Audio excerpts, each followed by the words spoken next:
Salomão foi incendiado, o que resistiu às chamas foi transformado em escombros, os palácios dos príncipes foram queimados e demolidos, os bons itens, coisas de valor que não foram levados embora, foram simplesmente destruídos. A casa dos ricos, com a sua cara, com a sua, a sua casa, uma cara de decoração que tinha na casa, né, foi importada, né, foi tudo destruído, né, tudo destruído e transformado em cinzas. O ano era 588 a.C., tudo destruído. Ou seja, aquelas pessoas estavam, né, no seu orgulho, se gabando de ter isso, ter aquilo, como os homens hoje fazem, né? Ah, eu tenho isso, eu tenho aquilo, né? Eu estava até comentando aqui com a Cíntia, né, sobre a questão do salário, né, do jogador. Eu falei, olha, eu assisto o Copa, mas assim, eu fico pensando, o cara precisava ganhar 1 milhão por mês, 1.700.000, e ele fica se gabando com isso, né? Mas sabe, queridos, da mesma forma que aqueles homens também naquela época estavam cheios de orgulho, mas tudo acabou, acabou, acaba. Imagina você como deve ter sido difícil experimentar tal situação. Pensa como deve ter sido difícil. Já pensou você perder tudo de uma hora para outra? Uma guerra, a pessoa perde tudo. E aí? O povo de Israel, que tinha recebido tantas promessas, agora só via cinzas. O povo de Israel estava humilhado, destruído, quebrado. Ele se sentiu o quê? Exaustos diante da situação. Olha o quadro que estava naquela época. O muro de Jerusalém foi derrubado, né? Como diz lá em Neemias. Eles estavam humilhados. Não conseguiam mais ter a esperança de dias melhores, né? Como nós vemos em Neemias 1, 3 e 4. Aqueles que sobreviveram ao cativeiro e estão lá na província, passam por grande sofrimento, humilhação. O muro de Jerusalém foi derrubado, suas portas foram destruídas pelo fogo. Quando ouvi essas coisas, olha o que Neemias diz: sentei-me e chorei. Aqui começa, queridos, algo que Deus, né, Ele permite situações difíceis para que haja um despertamento. A primeira coisa que Neemias fez foi: sentei-me e chorei. Passei dias lamentando, jejuando e orando ao Deus dos céus. Deixa eu te perguntar, queridos, quais são as suas ruínas? Quais são as suas ruínas? Ao preparar essa mensagem, eu fiquei me perguntando e fiquei, fazendo uma análise. Quais são as suas ruínas? Onde você tem derramado as suas lágrimas? O que tem provocado o seu sofrimento? Querido, entenda, existe algo que você precisa saber, que é o seguinte: Deus se importa. Ele se importa com as nossas lágrimas. Ele permite situações para que haja um conserto, como permitiu com Israel, mas Ele muda. Salmo 30, verso 11 e 12 diz assim: mudastes o meu pranto em dança, a minha veste de lamento em veste de alegria, para que o meu coração cante louvores a Ti e não se cale. Senhor meu Deus, eu Te darei graças para sempre, aleluia. Amém, querido. Ele muda, o pranto em dança, Ele muda a situação toda, porque Deus, Ele tira esse lamento e nos dá uma nova veste, uma veste de alegria, conforme o salmista. Onde você foi humilhado, Deus deseja restaurar. Você crê nisso? Deus deseja restaurar, por meio da sua fé em Deus, o dia, de Você pode marcar um novo tempo da sua vida, porque Deus vai fazer isso. Se você crê de todo o seu coração, se você tiver por meio da fé em Deus, Deus vai mudar a sua sorte, porque a palavra de Deus, ela não volta vazia. É importante que você saiba que é necessário que você clame, né? Mas para isso você precisa clamar, você precisa orar, né? E se quebrantar, conforme Daniel 10:12. Daniel 10:12 diz assim, e ele prosseguiu: não tenha medo, Daniel. Desde o primeiro dia em que você decidiu buscar entendimento e humilhar-se diante do seu Deus, suas palavras foram ouvidas e eu vim em resposta a elas. Ou seja, Daniel, né, recebeu a resposta do Senhor através do anjo. Ou seja, Deus, Ele jamais vai nos deixar, né, com situação aonde Ele não dê resposta. Ele vai te dar a resposta no momento certo, no momento dEle. Deus ouve suas orações e seu clamor, sim. Quando você decide orar, o céu se move até você. Você crê nisso?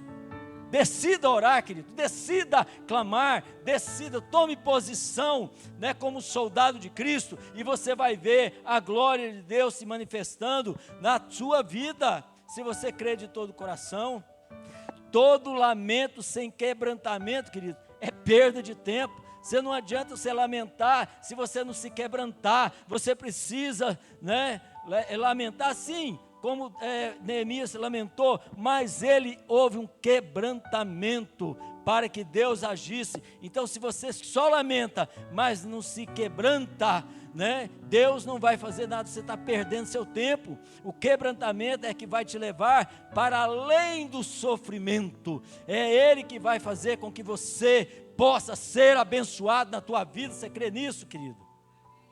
Esdras 9:5 ainda diz assim: então na hora do sacrifício da tarde, eu saí do meu abatimento. Veja, Esdras estava dizendo que ele estava abatido, mas eu saí do meu abatimento com a túnica e o manto rasgado, caí de joelhos com as mãos estendidas para o Senhor, para o meu Deus. Ou seja, ele entendeu, e o que ele fez? Ele, né, resolveu buscar o Senhor, adorar o Senhor, né, estender as suas mãos ao seu Deus. O que você tem feito diante das suas ruínas e decepções? O que você tem feito diante das lutas, diante das situações em que te abate? O que você tem feito? Faz toda a diferença. Deus, né, chamou Neemias para chorar pelo seu povo e mudar espiritualmente a sua sorte, né? Então Deus chamou Neemias. Veja, vamos fazer da história de Neemias a nossa própria história, né? Lá em Neemias 1:10 e 11 ainda diz assim, ó: esses são os teus servos, o teu povo, tu o resgataste com teu grande poder e com teu braço forte. Senhor, que os teus ouvidos estejam atentos à oração desse teu servo e à oração dos teus servos que têm prazer em temer o teu nome. Faze que hoje este teu servo seja bem sucedido, concedendo-lhe a benevolência desse homem. Nessa época eu era copeiro do rei. É interessante isso aqui, querido. Sabe por quê? Que para transformar ruínas em glória, a primeira coisa é focar nas evidências de Deus na sua história. Tem alguma evidência de que Deus está na sua história? Você pode dizer com toda clareza e certeza que há evidência? Sim, há evidência, querido. Eu sempre conto, né, para os irmãos, quando, por exemplo, quando eu cheguei a primeira vez de Goiás, né, aquele jovem, né, inocente, né, em Belo Horizonte, e sempre conto essa história, né, não vou ficar repetindo, mas é interessante que foi uma evidência que Deus estava comigo, né?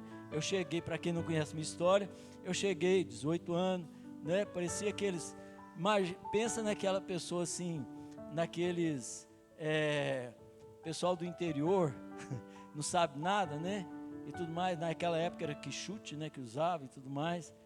Pensa na situação que eu cheguei lá, né? Só com a roupa do corpo e com a passagem só de ida, porque eu não tinha dinheiro para voltar.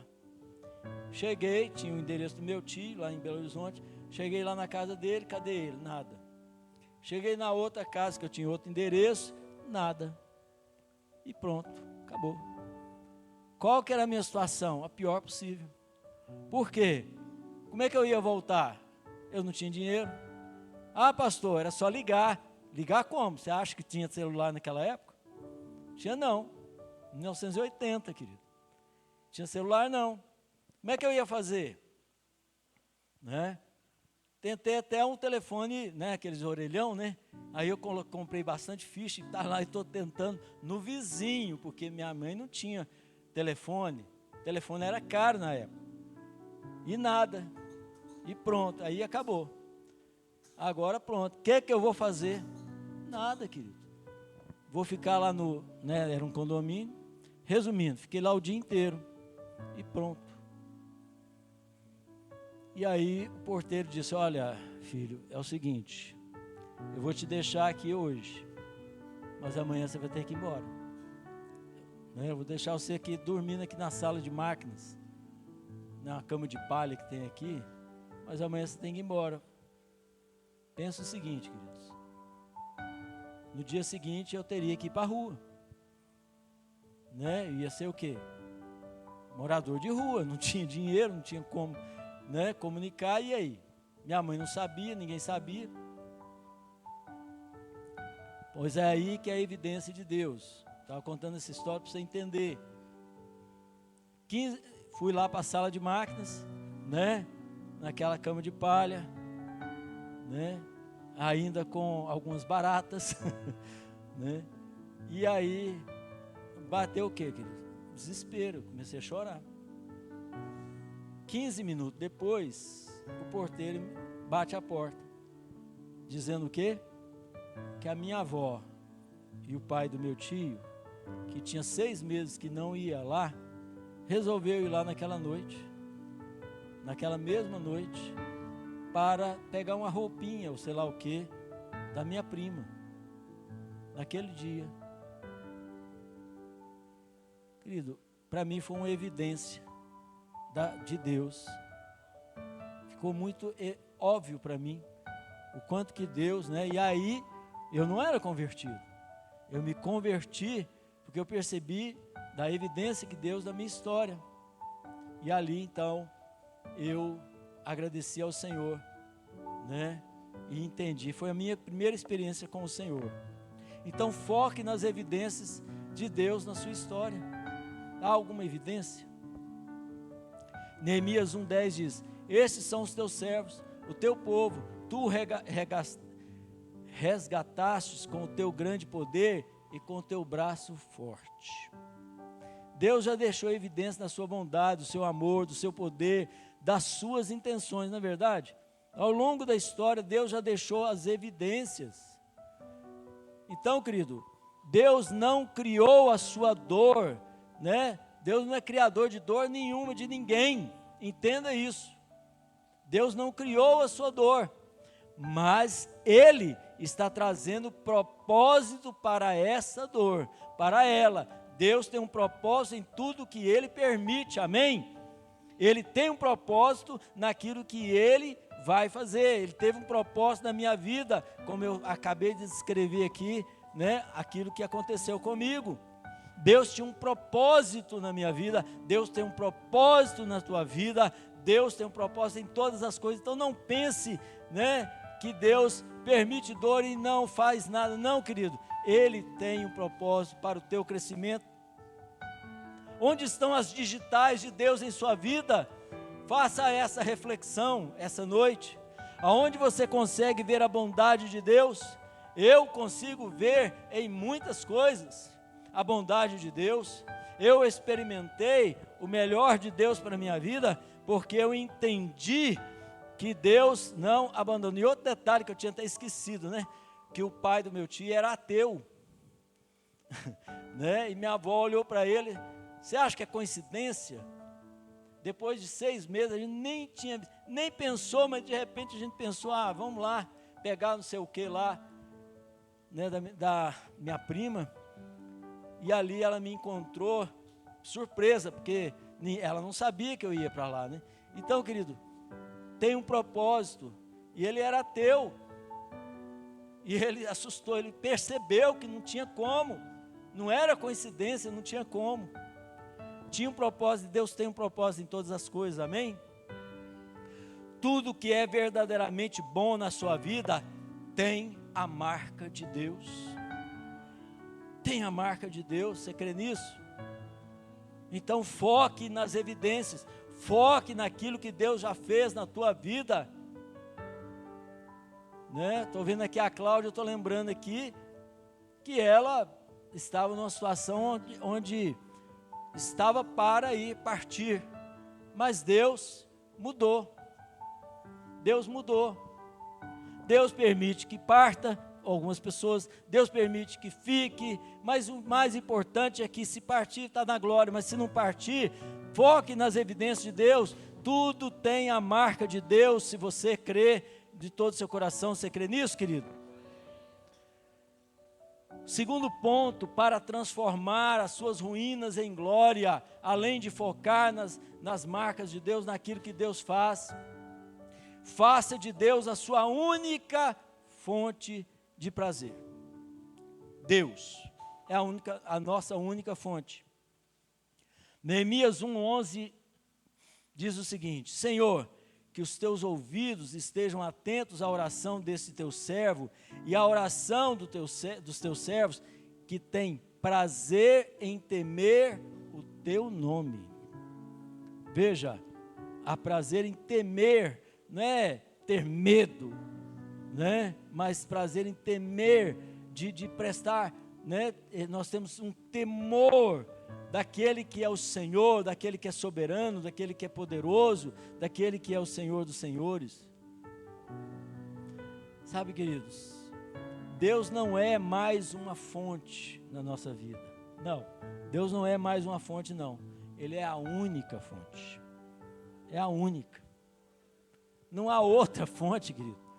Né? Nós não vamos alcançar prazer. Os homens tentam, né, criar prazeres em coisas, em situações, né?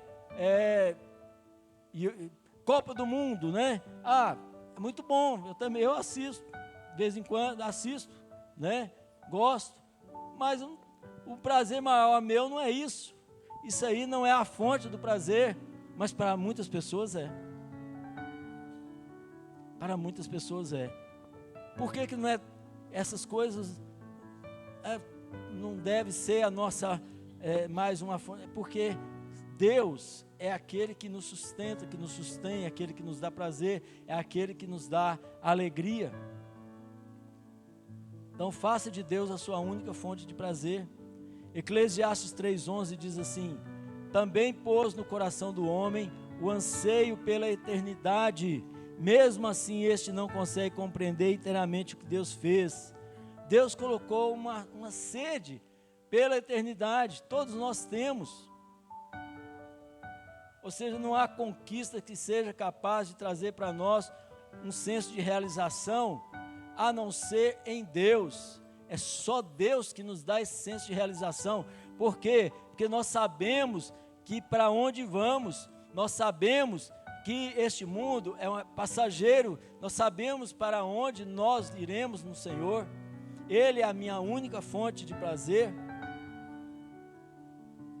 Quando nós fazemos isso, quando nós transformamos, queridos, a nossa única fonte de prazer no Senhor, as outras coisas não vão nos abalar, ou mesmo não vai nos tirar do foco.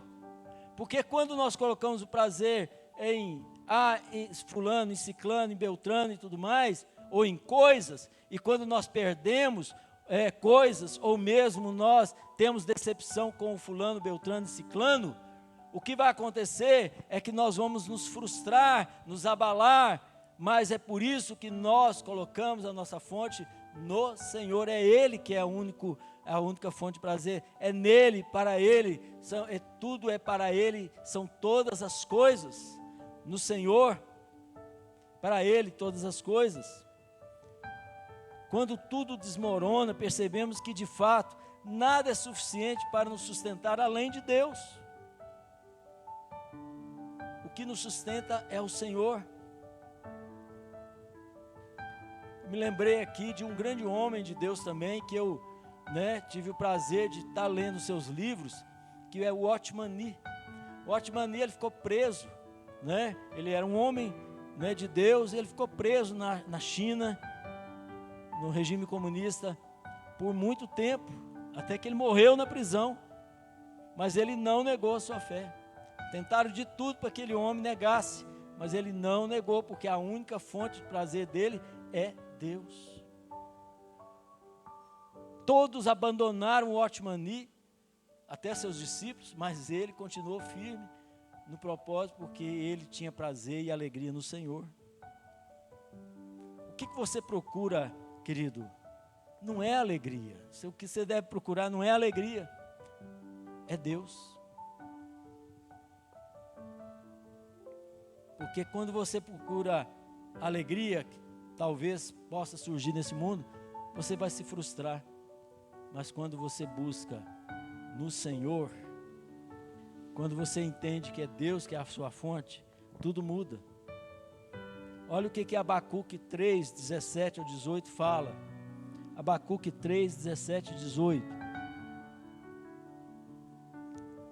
Mesmo não florescendo a figueira, não havendo uvas nas videiras, mesmo falhando a safra de azeitonas, não havendo produção de alimento nas lavouras, nem ovelhas no curral, nem bois nos estábulos, ainda assim eu exultarei no Senhor e me alegrarei no Deus da minha salvação. Ou seja, eu posso perder tudo, mas eu vou me alegrar no Deus da minha salvação. Eu me alegrarei no Senhor. Abacuque não começa o livro reclamando e chorando. Ele sim, se você ler o livro de Abacuque, você vai ver que ele está reclamando e chorando, por causa da situação lá de Israel. Mas termina o seu livro reconhecendo que ele precisa habilitar e treinar os seus sentidos para enxergar a Deus em tudo. Ou seja, ele entende, né, que é Deus que sustenta ele, não é a ruína, não é as situações adversas, não. Você deve aprender a enxergar a Deus em tudo na sua vida, assim como Abacuque. Aprenda a enxergar nas coisas que estão ocorrendo, mesmo que sejam ruins, mas entenda, Deus permite, mas Ele te sustenta. Ele é o teu Senhor, Ele é o nosso tudo. Se você começou murmurando, termine adorando. Como Abacuque começou a chorar, mas depois ele começou a adorar. Termine adorando. Você está murmurando? Adore ao Senhor, adore a Ele, em espírito e em verdade. A adoração não apenas atrai, querido, o favor de Deus, Ele te eleva acima das circunstâncias, amém? É isso que a adoração faz. Terceiro ponto para transformar a ruína em glória: declare o que você deseja em Deus. O que você deseja em Deus? Neemias 1,11 ainda fala, né? Faze que hoje esse teu servo seja bem sucedido, concedendo-lhe benevolência deste homem. Ora, querido, o que você deseja em Deus? Quando nós declaramos por meio da nossa fé, nós apressamos o nosso destino, sabia disso? Ser bem-sucedido é apressar. Quando nós declaramos por meio da fé, da nossa fé, nós estamos apressando nosso destino, porque Deus, Ele vai realizar algo maravilhoso na nossa vida. Não deixe se enganar pelas circunstâncias. É impossível, mas Deus, Ele pode todas as coisas. Ele é o Senhor, amém? Então Ele pode mudar. Jesus respondeu o quê? O que é impossível para os homens é possível para Deus. Deus é o Deus do impossível, assim como Ele fez e vai fazer. Ele permitiu, por exemplo, nós estamos hoje, vamos cear. A ceia fala do quê? Da morte sacrificial do Cordeiro de Deus. Parecia derrota para os discípulos, parecia derrota para os homens, mas o que foi no final das contas? Vitória, porque Ele venceu a morte, amém? Ele venceu a morte. Então, a ceia fala de quê? De morte, mas também fala de vitória, de ressurreição. Deus está despertando pessoas improváveis para agir em seu favor, amém? E promover o cumprimento da sua promessa em sua vida. Deus vai despertar pessoas, nossa, porque olha como que é bom, né? Quando é gostoso saber que Deus envia pessoas, né? Às vezes você não imagina e Deus faz o impossível através dessas pessoas improváveis. Neemias 2:8 fala: visto que a bondosa mão de Deus estava sobre mim, o rei atendeu os meus pedidos. Que rei? Aquele que era cristão? Não, ele era ao contrário ímpio, era uma pessoa improvável, mas Deus usou essa pessoa para abençoar. Você crê que a mão bondosa de Deus está sobre a sua vida? Crê então, querido, que Deus vai atender o seu clamor, amém?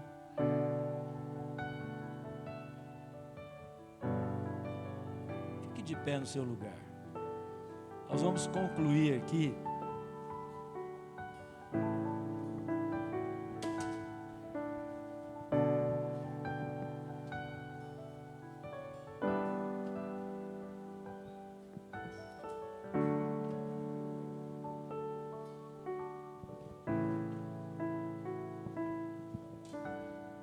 Nós vamos concluir aqui.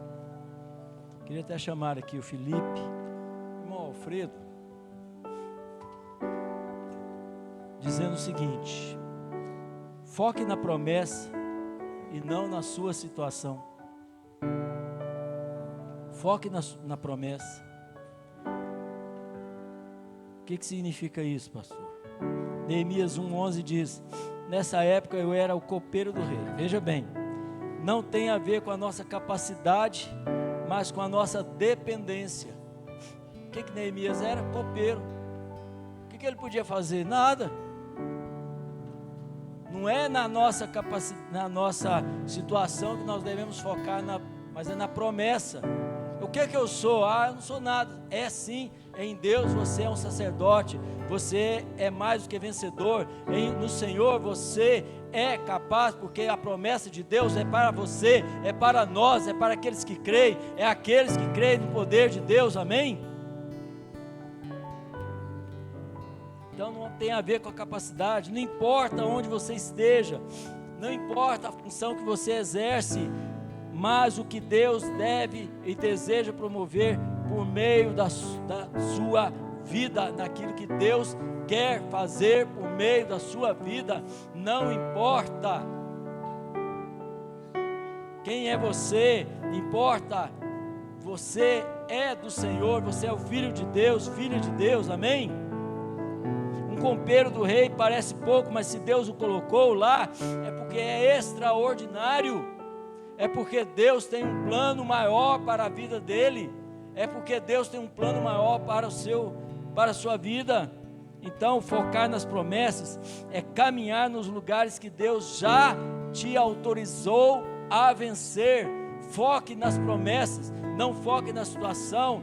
Não foque naquilo que você, eu não sou, eu sou isso, eu não sou aquilo. Se eu fosse o fulano, se eu fosse o ciclano, se eu tivesse dinheiro, se eu tivesse recurso. Não, querido, não foque na situação, foque naquilo, nas promessas que Deus tem para a tua vida.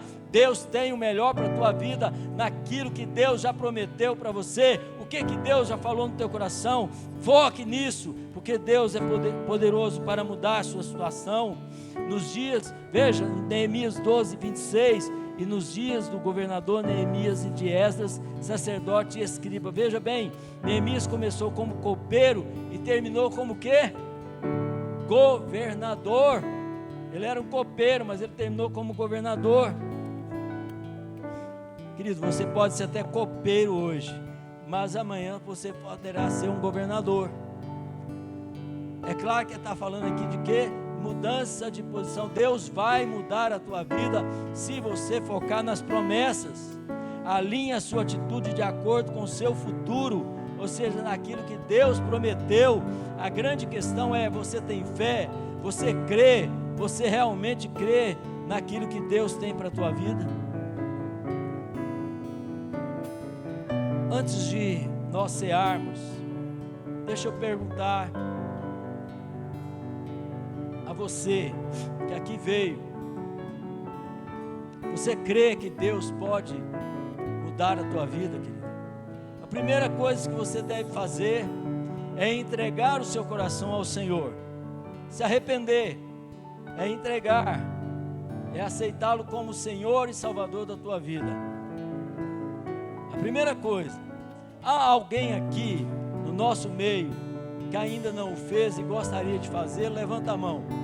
Ou quer também reconciliar com o Senhor? Levanta a mão. Se você deseja, se você está realmente desejoso disso. Agora você que está aqui, que já é do Senhor, já entregou seu coração ao Senhor,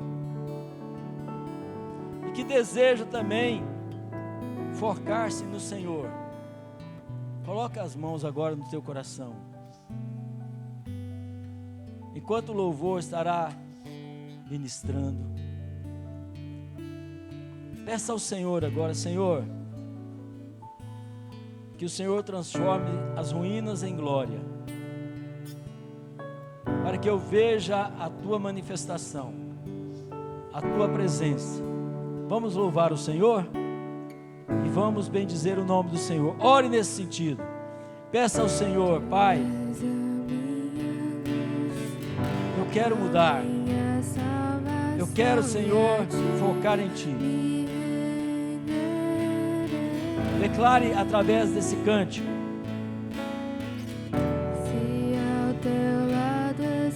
Você está do lado do Senhor, querido.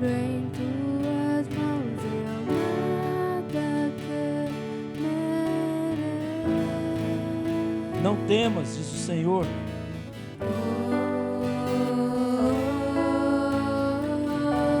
Declare nessa noite.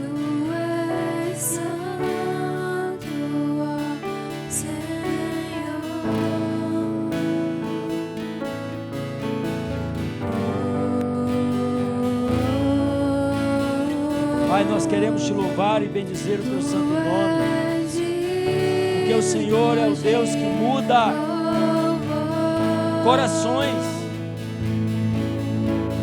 A verdadeira mudança, ela vem de dentro para fora.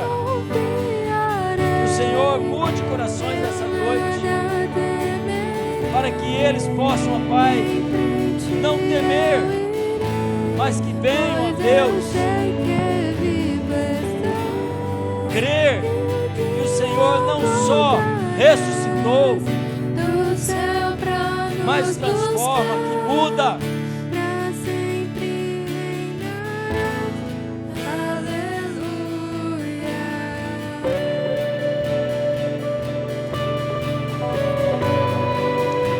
Te louvo, ó Deus, pelo teu grande poder, pela tua grande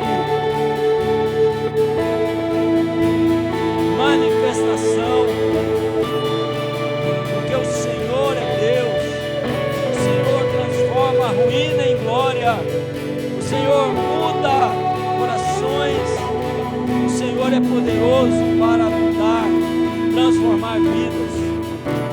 Tu és a minha luz, a minha salvação, e a ti me renderei. Fique na presença do Senhor. Se você quer orar por alguém, fique à vontade. Se quiser vir aqui à frente também, fique à vontade. Mas agora é momento de você declarar: eu nada temerei. Maior é aquele que está em mim do que aquele que está no mundo. Fixe na promessa de Deus. Não há nada que Deus não possa fazer.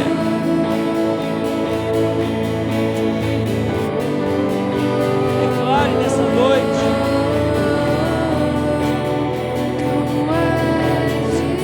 Ele é digno de louvor, porque Ele muda situações, mesmo quando nós passamos por lutas. Confie nele.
1 Coríntios 11, 23, você que já foi batizado, você que já entregou a sua vida ao Senhor, já passou pelas águas, então, você que entendeu, você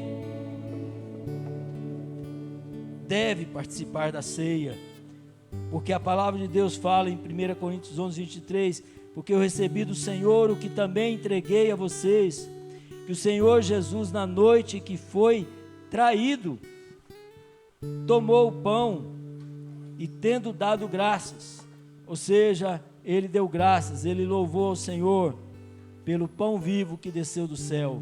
Pediu Felipe que ore e agradeça pelo pão vivo. Glória a Deus. Pai, bendito é o Senhor, bendito é o nome do Senhor.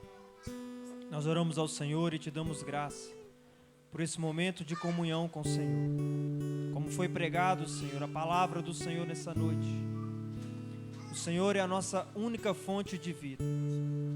O Senhor é o nosso pão vivo que desceu do céu. O Senhor é a fonte de água viva. O Senhor é a porta, o Senhor é o caminho. O Senhor é a verdade, o Senhor é a vida. O Senhor é a nossa rocha em quem nós estamos edificados, Senhor. Ó Deus, para onde nós iremos, Senhor? Para quem nós iremos se só o Senhor é quem tem palavras de vida eterna? Nós oramos, Senhor, em nome de Jesus e pedimos ao Senhor, nos ajuda a permanecer nessa aliança com o Senhor. Nos ajuda a priorizar o Senhor, a colocar o Senhor em primeiro lugar da nossa vida. Nos ajuda, Senhor, em Cristo Jesus, a permanecermos firmados em Ti, firmados na Tua palavra, crendo no Senhor, porque o Senhor é um Deus vivo, um Deus que promete e cumpre. O Senhor é um Deus que fala e não volta atrás na palavra do Senhor. Em nome de Jesus, amém. Enquanto o irmão Felipe e o irmão Alfredo estarão distribuindo o pão, adore ao Senhor, exalte o nome do Senhor, agradeça ao Senhor.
Certamente irá nos buscar, amém? Você crê nisso, querido?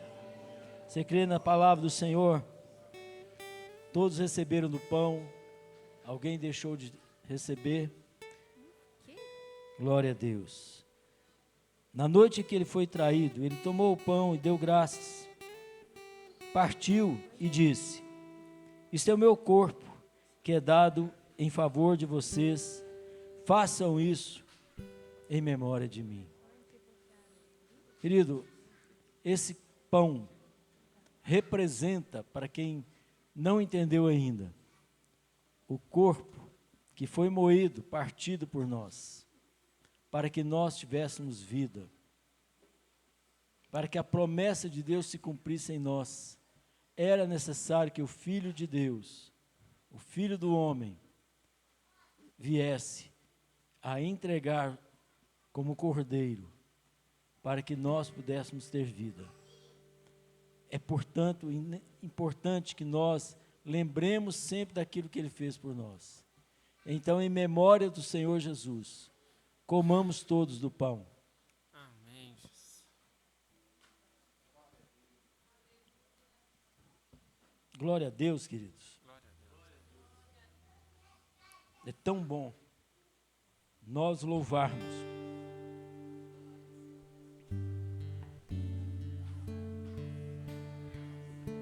É um momento, querido, de você adorar, de você dizer obrigado, Senhor, pelo teu sacrifício na cruz do Calvário. Esse é um momento que você deve entender que um grande sacrifício foi feito por você, por mim.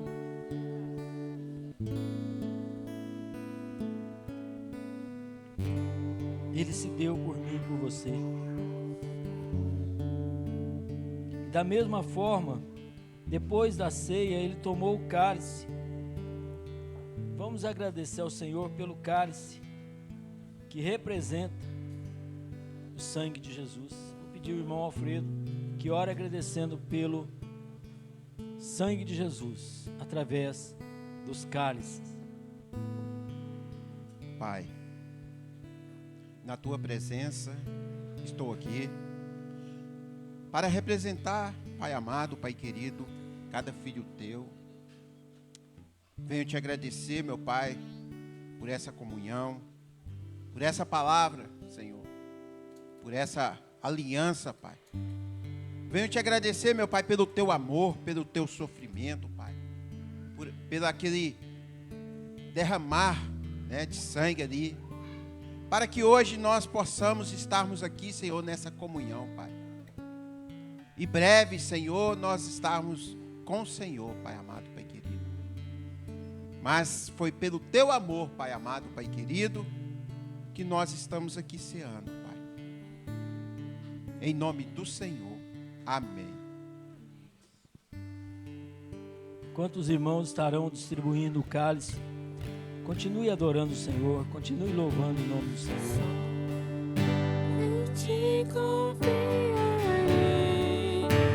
eu nada temerei, em frente eu irei, pois eu sei que vivo estás, e um dia voltarás ao céu pra nos buscar, eu sei que reinarás, aleluia, só em ti confiarei, eu nada temerei, em frente eu irei, pois eu sei que Ele está vivo, Ele é o Senhor. um dia voltarás do céu pra nos buscar, pra sempre reinarás, aleluia.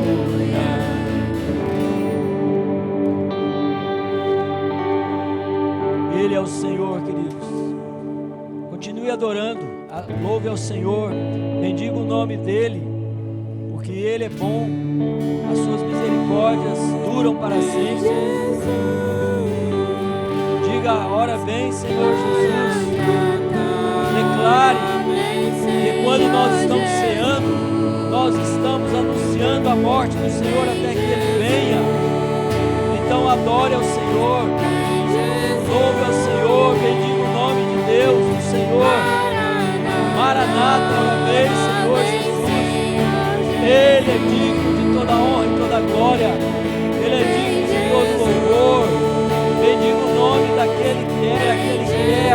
que há de vir, o Senhor Jesus. Ora vem, Senhor Jesus. Diga, quando você está ceando, você está declarando que Deus, o Senhor Jesus, irá cumprir as suas promessas. Maranata, ora vem, Senhor Jesus. Em Jesus, Maranata, ora vem, Senhor Jesus. Declare, peça, Senhor, venha. Maranata, ora vem, Senhor Jesus.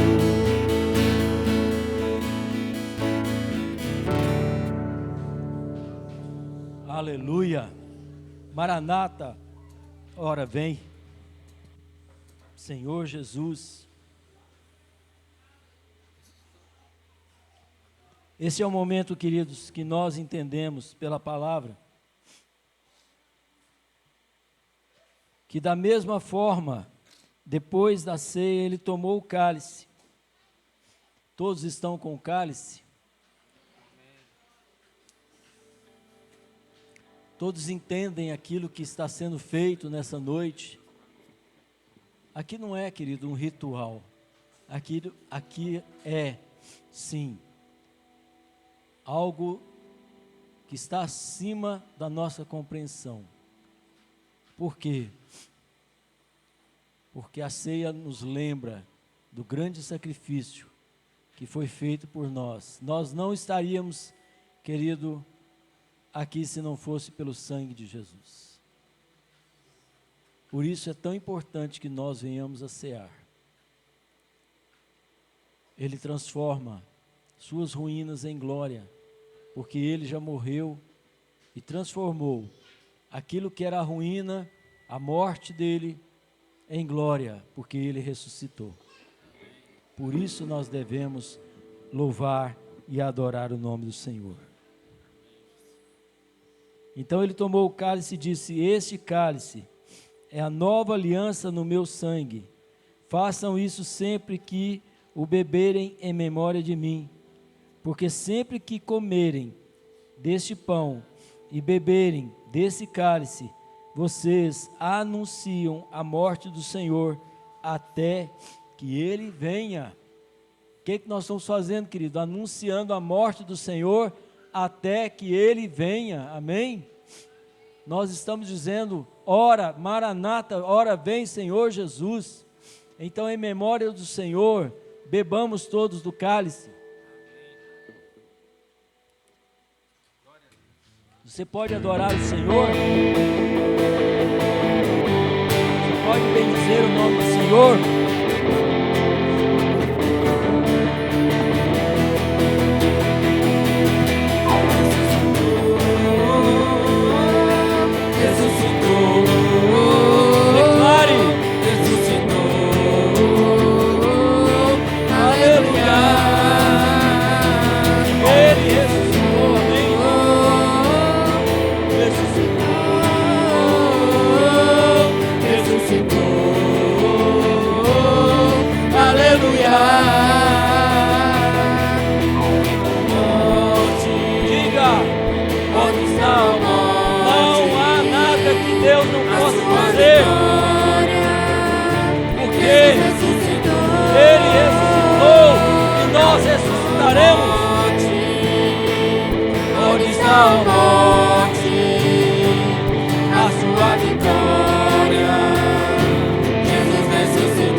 Declare com todo o fôlego.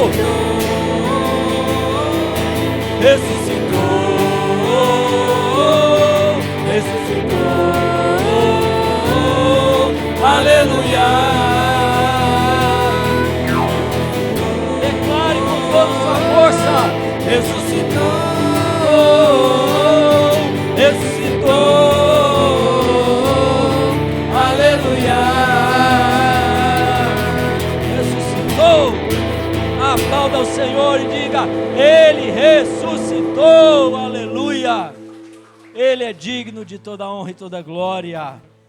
Glória ao Senhor. Pai, nós queremos te louvar e bendizer o nome do Senhor. Obrigado, ó Pai, porque o Senhor ressuscitou. Ó Deus, então o Senhor transforma ruínas em glória, para a glória do nome do Senhor, porque nós cremos no teu poder. E que a graça do Senhor Jesus, que o amor de Deus e a comunhão do Espírito Santo sejam com todos vós, agora e para sempre. Dá um sorriso para esse irmão que vai tomar o caldo junto com você, em nome de Jesus, amém? Vai pagar seu caldo, hein?